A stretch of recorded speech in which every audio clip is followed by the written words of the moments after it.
이스라엘 역사를 통틀어서 가장 유명한 선지자 누가 제일 먼저 떠오르십니까? 저는 엘리야가 제일 먼저 딱 떠올라요.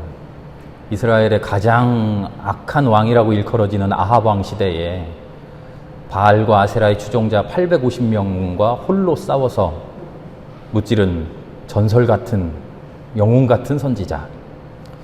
심지어는 이 사람은 보통 사람처럼 죽지도 않았어요. 하나님께서 회오리 바람으로 산채로 하나님 곁으로 불러가셨죠. 그런 스승에 비해서 그 제자 엘리사는 조금 유명세가 떨어져요. 그런데 엘리사의 이야기를 찬찬히 읽어보면요, 신기하게 예수님의 사역과 많이 겹치는 모습을 보게 돼요. 예수님의 오병이어의 이야기나 사람을 살리는 이야기, 치유의 기적, 이런 것들이 엘리사의 발자취와 매우 흡사합니다. 이 열왕기하 앞부분을 꼭 한번 찬찬히 읽어보세요. 특별히 복음서 이야기를 떠올려 보면서 이 엘리사의 여러 가지 기적들을, 그 업적들을 한번 꼭 읽어보시기 바랍니다. 오늘은 그 엘리사 이야기입니다. 그런데 엘리사에게 또 미안한 게 오늘 주인공은 엘리사가 아니고요, 나아만입니다. 엘리사는 이제 등장하지 않습니다.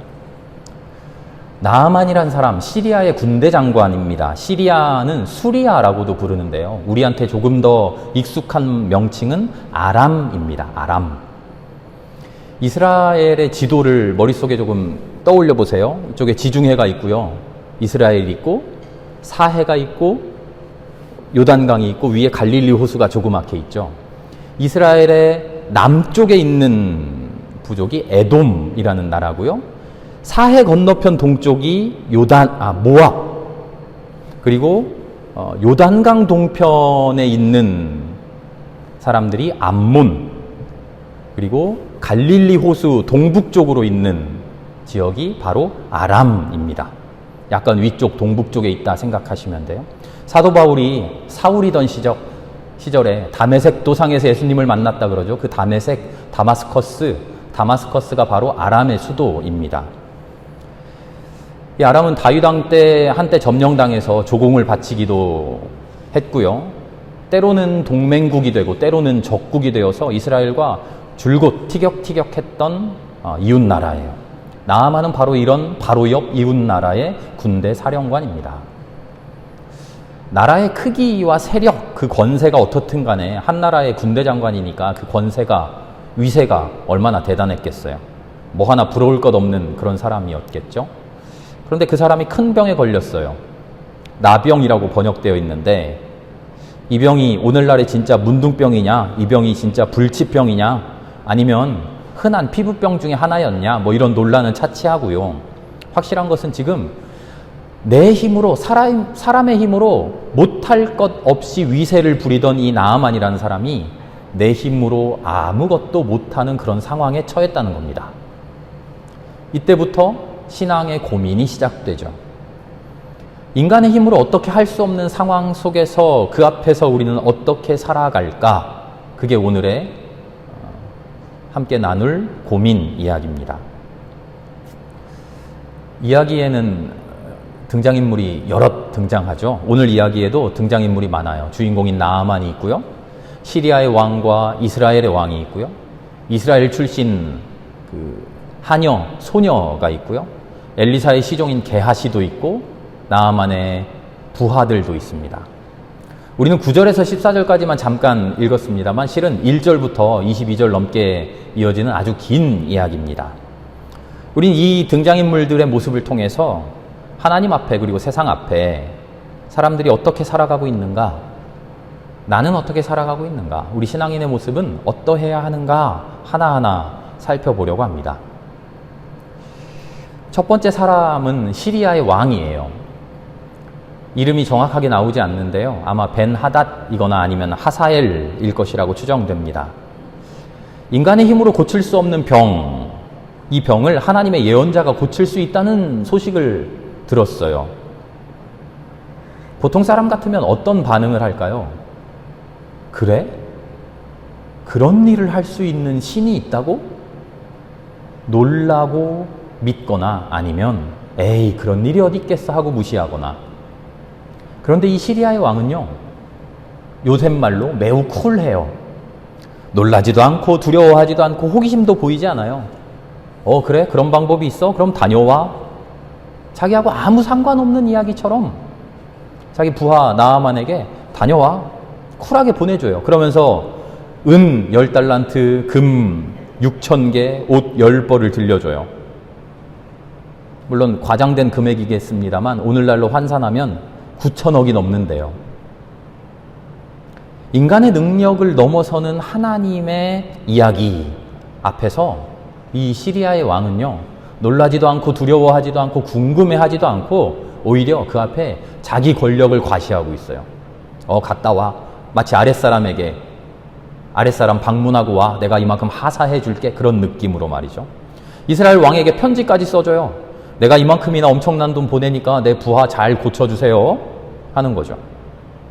이 시리아 왕은요, 하나님에 대해서 아무 관심이 없어요. 인간 세상은 철저히 인간의 세상이어서 하나님의 섭리, 하나님의 구원, 그런 말이 귓등으로도 들어오지 않는 사람이에요. 더군다나 이 세상에서의 좌절과 실패를 겪어본 일도 없는 사람이에요. 하는 일마다 성공했고, 태어날 때부터 왕의 아들로 태어나서 하는 일마다 성공했고, 지금도 자기가 입만 열면 자기 말대로 자기 생각대로 다 돼요. 부하가 앓고 있는 병이 얼마나 위중한 병인지, 그 병으로 얼마나 고통스러운지 관심도 없어요. 고칠 수 있냐? 그래, 고쳐봐. 이 부하가 죽는다면 이 왕은 또 다른 부하 갈아 끼우듯이 그냥 그렇게 누군가를 대체하겠죠. 하나님과 상관없는 인생, 소위 행복하게 잘 사는 인생입니다. 하나님, 교회, 그거 다 웃기는 소리야.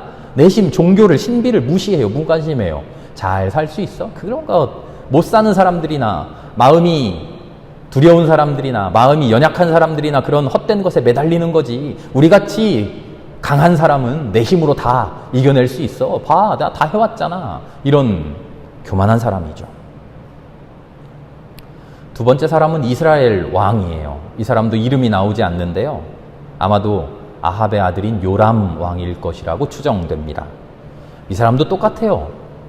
하나님과 상관없는 인생을 살아요. 내 앞에 펼쳐진 문제를 놓고 하나님을 떠올리는 게 아니에요. 내 힘으로, 인간의 힘으로 해결한다는 생각밖에 없어요. 시리아 왕이 편지를 보내서 내 부하의 나병을 치료해 주십시오 하는 그 편지를 딱 받으니까 어떻게 하죠? 비참해하고 옷을 찢으며 울부짖어요. 야, 이거 인간이 할 수 없는 건데 안 고쳐줬다고, 못 고쳐줬다고 이거 트집 잡아서 우리나라 공격하려고 그러는 거 아니야? 나라의 위기죠. 위기 앞에서 하나님을 떠올리지 않아요. 하나님께 기도하지 않아요. 하나님하고 상관없이 내 힘으로 어떻게 해보려고 지금 아등바등하고 있는 그런 사람이죠. 비슷한 상황의 다른 왕 혹시 떠오르지 않나요? 히스기야 왕 기억나시죠? 히스기야 왕. 물론 훨씬 후대의 왕입니다만 아시리아가 이스라엘을 다 멸망시킨 다음에 이제 유다까지 침공을 해서 예루살렘을 다 포위했어요. 포위해놓고는 편지를 딱 써서 보내죠. 항복해라. 내가 다 멸망시키는 거 봤지? 이스라엘도 멸망했고 여기도 멸망했고 여기도 멸망했어. 너 어떻게 할 거야? 히스기야가 이 편지를 받고 어떻게 하죠? 기억나십니까? 이 편지를 들고 조용히 성전에 올라갑니다. 하나님 앞에 편지를 탁 펼쳐놓고 기도해요. 주님, 내 힘으로 할 수 없는 일입니다. 모든 일은 하나님께 맡깁니다. 나 이제 어떻게 해야 됩니까? 주님 도와주십시오. 주님 살려주십시오. 길을 일러주십시오. 이게 신앙인이죠. 인생의 문제 앞에서 시리아 왕이나 이스라엘 왕이나 하나님하고는 아무 상관없는 선택을 하며 살아요. 우리는 인생의 문제들 앞에서 어떻게 합니까? 문제가 생겼을 때 히스기야처럼 다른 거 다 제껴놓고 무작정 하나님 앞에 우선적으로 나와 하나님께 기도합니까? 그러면 매우 훌륭합니다. 아니면 일단 내 힘으로 해보다가 안 되면 기도하십니까? 그렇게만 되어도 훌륭합니다. 아니면 하다 안 되면 그제서야 아이고 기도라도 해보자 이러십니까? 그렇게만 해도 다행입니다. 그런데 모든 일을 다 그르치고 나서야 땅을 치면서 아이고 기도라도 좀 해볼 걸, 아니면 기도는 안중에도 없다가 하나님을 원망만 하십니까? 그러면 안 돼요. 마지막에 떠오르는 게 기도면 안 돼요. 제일 먼저 떠오르는 일이 기도여야 돼요. 일이 어떻게 되느냐 안 되느냐는 중요하지 않아요. 기도를 했는데도 나라가 망했다? 그러니 기도해봐야 별거 없다? 그런 이야기가 아니에요. 기도를 했어도 하나님의 뜻에 따라, 하나님의 인도하심에 따라, 하나님의 계획에 따라 나라가 망할 수도 있어요. 우리가 기도를 했어도 우리 육신의 병이 낫지 않을 수 있어요. 우리가 기도를 열심히 했어도 내가 간절히 하나님께 원하는 일이 하나도 이루어지지 않을 수 있어요. 문제는 그게 이루어지느냐 이루어지지 않느냐가 아니라 모든 것을 하나님 앞에 맡기느냐, 하나님 앞으로 나아가느냐 아니면 딴 데로 가느냐, 이게 중요하죠.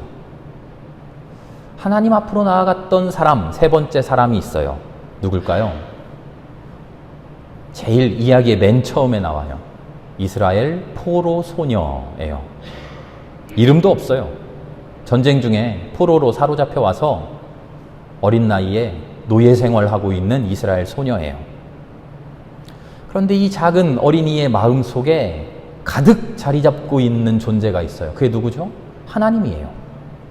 문제가 생기면 제일 먼저 하나님을 생각해요. 하나님께서 어떻게 하실까? 하나님 어떤 생각인가? 하나님 어떤 계획인가? 나는 어떻게 해야 될까? 하나님 앞에 기도하는 사람이었어요. 그러니까 자기가 섬기는 주인 나아만이 중병에 걸렸다는 이야기를 들으니까 이 소녀에게 제일 먼저 생각나는 일이 뭐죠? 하나님 앞에 나가면 되는데? 그러면 병이 치유된다가 아니라 문제가 있을 때 하나님 앞에 나아가면 된다는 거예요. 하나님 앞에 가도 병이 치유 안 될 수도 있어요. 하지만 이 소녀의 마음속에는 우선순위, 일의 무조건 우선순위는 하나님 앞에 가야 돼요. 그 이야기예요. 자기 처지나 자기 환경이나 자기 형편 생각하지 않아요.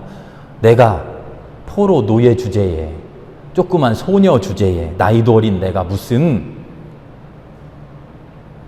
충고를 하고 무슨 조언을 하고 이런 생각하지 않아요.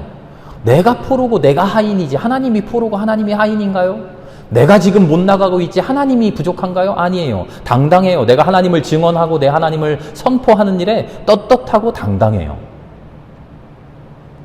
나아만의 부하들도 비슷한 모습을 보이죠. 단언할 수는 없습니다만 화를 내고 돌아가려고 하는 나아만에게 뭐라고 이야기하는지 보세요.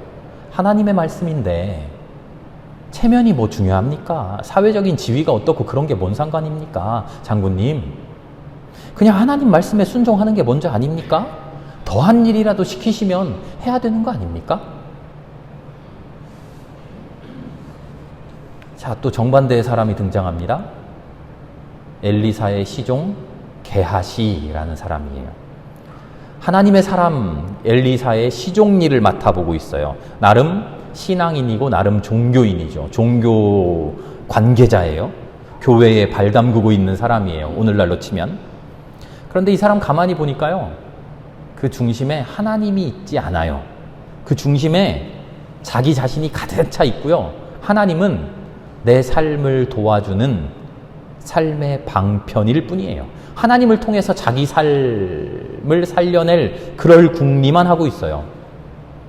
나아만 장군이 병이 다 낫고 나서 엘리사에게 후한 살해를 하겠다고, 아까 뭐 은 10달란트 막 엄청나게 가지고 왔잖아요. 후한 살해를 하겠다고 하니까 엘리사가 거절해요. 거절을 하니까 나아만이 그냥 돌아가죠. 게하시가 어떻게 합니까? 우리는 14절까지 읽고 말았지만 게하시가 엘리사 몰래 쫓아가요. 몰래 쫓아가서는 있지도 않는 거짓말을 지어내요. 지금 우리 예언자 제자들 손님이 왔는데 그 손님한테 줄 게 아무것도 없어서 그 손님 줄 거 뭐 옷이라도 한 벌만 주시면 안 될까요? 하나님은요, 내 삶의 방편이 아니에요. 나를 위한 수단과 방법이 아니에요. 내가 하나님의 수단이 되고 내가 하나님의 방편이 되어야 돼요. 하나님이 하나님의 일에 나를 써주십시오 그렇게 엎드리는 사람이어야죠. 그게 종교인이죠. 그게 신앙인이죠.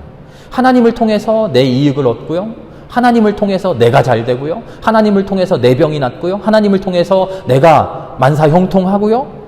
그런 것을 신앙이라고, 그런 것을 종교라고 오해하는 사람들이 있는데요. 전혀 그렇지 않아요. 결코 그렇지 않습니다. 그건 종교가 아니에요. 그건 신앙이 아니에요. 나를 통해 하나님의 나라가 이루어지는 것이 신앙입니다. 나를 통해 하나님의 나라가 이루어지면 그 하나님 나라를 통해서 나도 덩달아 행복해지기도 하는 것이 신앙이죠. 마지막에 가장 중요한 인물이 있습니다. 나아만이죠. 이 사람 이리저리 방황하는 인물입니다. 위에서 말한 여러 가지 인물들을 다 합쳐놓은 것 같은 그런 사람이에요. 우리하고 많이 닮아 있죠. 내 삶에 직면한 문제 앞에서 힘들어해요. 당연하죠. 심지어는 하나님이 내려주신 은혜마저도 짜증스러워요. 구원의 길을 들었는데도, 구원의 길을 알았는데도 불평불만이에요. 왜 그럴까요?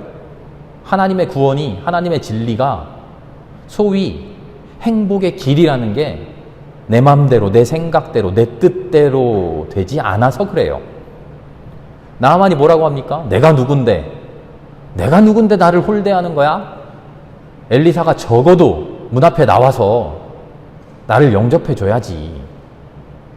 어떻게 하인을 보내서 집안에 그대로 나오지도 않고 하인을 보내서 이래라 저래라. 그럴 수 있어? 그래도 되는 거야?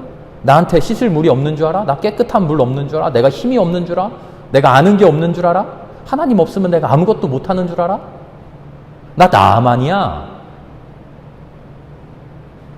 하나님이 나를 구원해 주려고 하면 내 마음에 맞게 구원해 줘야지. 그럴듯하게 안수해 주고 그럴듯하게 막 거룩하게 그렇게 구원해 줘야지. 이게 뭐야? 나만 웃기죠. 나만만 웃긴가요? 우리도 똑같이 웃겨요. 우리가 진리를 모릅니까? 우리가 구원의 방편을 모릅니까? 하나님의 길을 모릅니까? 알아요. 하나님이 응답해 주셨어요. 다 일러주셨어요. 너무나 잘 알아요. 말씀을 통해, 선포를 통해 우리는 익히 알고 있어요. 사랑하라고, 내가 먼저 희생하라고, 오른뺨을 치면 왼뺨 돌려대라고, 악을 악으로 갚지 말고, 보복은 하나님의 것이니 복수는 하나님께 그냥 맡겨두라고. 심지어는 예수님이 십자가로 친히 그 모습으로 보여주셨어요. 그런데 우리는 그렇게 하지 않아요. 왜 그럽니까? 몰라서가 아니라 싫어서. 그렇게 하는 게 내 마음에 맞지 않아서, 그렇게 하는 게 내 성에 차지 않아서 우리는 하기 싫어해요. 그런데 나아만은요, 하나님을 떠나버리지 않았어요. 돌아와서 결국 하나님을 붙들었어요. 결국엔 하나님을 선택했어요. 물론 의문을 제기하는 사람도 있을 거예요. 진짜 신앙은 아닐 거야. 그저 살기 위한 발버둥이고, 아니면 말지 쉽게 그냥 했을 수도 있어. 물론 그렇기도 하겠죠. 그러나 중요한 것은 마지막에 하나님께로 돌아왔다는 거예요. 하나님 앞으로 나왔다는 거예요. 이것만으로 칭찬받을 사람이죠. 한낱 노예에 불과한 어린 소녀의 이야기를 들어요. 저 이스라엘에 가면 하나님의 사람이 있는데 그 사람이 낫게 해주실 겁니다. 네가 뭘 안다고 그런 소리를 해. 무시하지 않아요. 자기에게 들려주는 충고의 말을 귀담아 들어요. 장군님, 강물에 몸 씻는 거 말고 더한 일이라도 하셨을 거 아닙니까? 그저 강물에 7번 담그라는데 그거 못하겠습니까? 뭐라고? 이 부하 주제에 어디 상관한테 그딴 소리를 해? 노여움 품지 않아요. 처음엔 화가 났겠지만 그 이야기를 받아들여요. 이스라엘 왕처럼 자기 힘으로만 하려고 하지 않아요. 시리아 왕처럼 하나님의 섭리를 무시하려고 하지도 않아요. 귓등으로 넘겨듣지 않아요. 신앙생활에서 매우 중요한 것이요, 우리 주변에 같은 신앙인들의 충고를 듣는 일이에요. 권면을 듣고 수용하는 일이에요. 우리의 신앙생활이요, 왜곡되고 언제 어긋나는지 아세요? 언제 우리 신앙생활이 흔들리고 언제 우리가 시험에 드는지 아세요? 우리에게 힘든 일이 닥쳐올 때요? 세상살이가 만만치 않을 때요? 아니에요. 내 생각대로 신앙생활 열심히 할 때예요. 방점이 어디에 있냐면요. 내 생각대로. 안 믿어서가 아니고요. 잘못 믿어서가 아니고요. 내 마음대로만 믿을 때 오히려 우리의 신앙생활이 흔들려요. 오히려 잘 믿기 때문에 문제가 돼요. 잘 믿고 있다고 스스로 확신하고 잘 믿고 있다고 스스로 자부하고 있기 때문에 내 신앙이 흔들려요. 진짜 훌륭한 신앙은요. 겸손과 같이 가는 신앙입니다.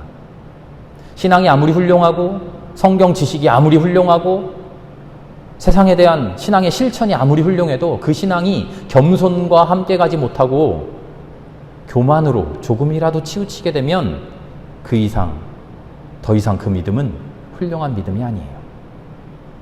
하나님은 그래서 우리를 혼자 있게 하지 않으셨어요. 기도할 때는 혼자 있으라 하셨지만 세상살이를 할 때는 함께 살아가라 하셨어요. 특별히 신앙생활 할 때는 모여 있으라 하셔요. 혼자 있는 것이 좋지 않으니 아담 옆에 하와를 만들어 주시는데 무슨 남자 혼자 살면 안 좋다, 뭐 커플이 좋다 그런 말이 아니에요. 가인 옆에 아벨을 두셔요. 심지어는 범죄한 아벨마저도 사람하고 같이 살 수 있도록 아벨에게 가인에게 가인의 표를 달아주시잖아요. 하나님을 믿는 사람들 홀로 믿으라고 놔두지 않으셔요. 교회를 만드시고 공동체를 만드셔요. 함께 믿어라. 내가 만난 하나님, 네가 만난 하나님, 서로 그 경험과 은혜를 나누게 하셔요.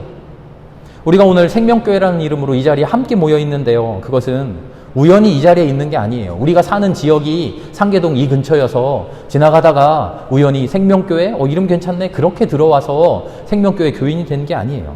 하나님의 길을 함께 가라고 하나님께서 묶어주신 신앙의 가족이에요. 신앙의 동지예요. 신앙의 동료예요. 그래서 함께 도와주고 서로를 격려해야 돼요. 힘들고 어려운 모습을 보면 위로해주고 힘이 되어줘야 돼요. 그런가 하면 한편으로는 따끔한 신앙의 질책도 서로 해줘야 돼요. 그래서요, 우리 교회 안에서는 더욱더 말과 행동이 조심스러워야 합니다. 세상 사람들이 나누는 그런 대화, 세상 사람들의 친교와는 질적으로 달라야 돼요. 간단한 친교의 말과 간단한 안부의 말 속에도 하나님께서 나를 통해서 건네시는 하나님의 말이라고 하는 그런 두려움과 그런 경외가 있어야 돼요. 하나님께서 나를 통해 하시는 말인가? 하나님께서 내 입을 열어서 이 말씀을 하시는가? 아니면 하나님과 상관없이 나에게서 솟아나는 말인가? 내 입술에게 파수꾼을 세워달라고 끊임없이 기도해야 돼요. 혹시라도 충고와 권면의 말을 할 때는 더더군다나 주의해야 되죠. 말할 때뿐만 아니라 들을 때도 우리는 마찬가지예요. 저 사람이 뭐라고 나한테 이런 말을 해? 그런 마음이 들 때도 있죠. 우리 사람이니까요. 나만이 지금 그러잖아요. 지가 잘났으면 얼마나 잘났어. 지가 뭔데? 하나님의 사람이면 다야? 문 열고 나와서 나를 맞아들여야지. 내가 잘못했어도요, 나를 지적하는 사람의 이야기는 우선은 발끈하기 마련이에요. 우리는 사람이니까 그렇게 생겨 먹었어요. 그런데요, 그냥 사람이 아니라 우리는 신앙인이기 때문에 그 다음 단계로 나아가야 돼요. 사람이 하는 말이 아니라 하나님께서 저 입을 빌어서 나에게 말씀하시는구나 하고 그렇게 알아들을 수 있는 마음이 우리에게 있어야 돼요. 처음엔 서운할 수도 있죠. 처음에는 화가 날 수도 있죠. 지는 얼마나 잘한다고. 보통 싸울 때 그러잖아요. 누군가 나를 지적할 때. 제 얘기는 아닌데요. 부부싸움 할 때 그런 얘기들 많다 그래요. 당신은 이렇게 해야 되잖아. 그러면 내가 그 일을 했느냐 안 했느냐, 그 일이 올바르냐 올바르지 않느냐가 문제가 아니라 너도 안 했잖아 이렇게 먼저 나가잖아요. 사람들이 그래요. 그러나 그 단계의 마음 말고 그 다음 단계의 마음으로 우리가 나아가야 돼요. 나아만이 지금 그렇게 하고 있어요. 12절을 보면 나아만이 분을 참지 못했다 그렇게 나오는데요. 부하들의 이야기를 들은 다음에 15절을 보면 되돌아가요. 첫 마음에, 인간적인 첫 마음에 사로잡혀 있지 않고요. 두 번째 마음으로 나아가요. 두 번째 마음으로. 하나님이 저 사람의 입을 빌어서 하신 말씀이니 하나님의 말씀에 순종하겠다는 거죠. 저 이야기는 아무것도 아닌 그저 포로 노예에 불과한 저 소녀의 이야기가 아니라 저 입을 빌어 하는 하나님의 말씀이야 라고 하는 제2의 성찰이 있는 거죠. 저 이야기는 내 부하, 내가 가라면 가고 오라면 오는, 죽으라면 죽는 신용까지 해야 되는 부하의 이야기가 아니라 저 입을 빌어 하시는 하나님의 말씀이야 라는 제2의 성찰이, 신앙적인 성찰이 있어야 돼요. 그래야 두 번째 단계로 나아갈 수 있어요. 보통은 이렇게 이야기해요. 하나님의 말씀 앞에서 분을 내면 안 됩니다. 성을 내면 안 됩니다. 화를 내지 마십시다. 물론 좋은 말씀입니다. 그러나 그럴 수가 있나요? 아니, 우린 인간인데요. 화가 나는데요. 실제적인 말은요, 화가 나지만 그렇게 화가 나는 것을 화를 내버리지 맙시다. 그 화에 붙들려 있지 맙시다. 다만 나아만처럼 내 마음을 다스리고 내 마음을 추스르고 두 번째 마음으로 나아갑시다. 나에게 들려주는 저 이야기를 하나님의 말씀으로 듣고 이해하고 순종하는 그 마음으로 나아갑시다. 그러면 그렇게 마침내 되돌아와 하나님 앞에 엎드리게 되죠. 그러면 됩니다. 우리 이야기를 시작하면서 인간의 힘으로 어떻게 할 수 없는 상황, 그 앞에서 우리 어떻게 살아가야 할까요? 이런 화두를 던졌습니다. 어떻게 해야 될까요? 신앙의 위대한 영웅들처럼 우리 한 번에 할 수 없어요. 그저 나만처럼만 해봅시다. 혼자 끙끙 앓지 말고요. 주님 앞에 가지고 나와 보세요. 주님 앞에 가지고 나와서 함께하는 신앙의 이웃들 충고를 한번 들어봅시다. 그 이야기들이 내 마음에 들지 않고 화가 나기도 하고 짜증이 나기도 하지만 내 마음에 솟아나는 그 첫 번째 마음에 사로잡히지 말고 깊은 곳에서 묵묵히 흘러가는 두 번째 마음을 따라가 봅시다. 그렇게 하나님 앞에 나오는 사람, 그렇게 하나님의 말씀에 순종하는 사람, 내 마음의 첫 번째 마음을 다스려가는 사람, 우리 그런 사람 되어 봅시다. 그럴 때 하나님 앞에서 훌륭한 영웅은 못 될지라도 하나님이 칭찬하시고 하나님이 착하다 말 건네주시는 그런 사람들로 아름답게 살아낼 수 있을 것입니다. 우리 함께 기도하겠습니다.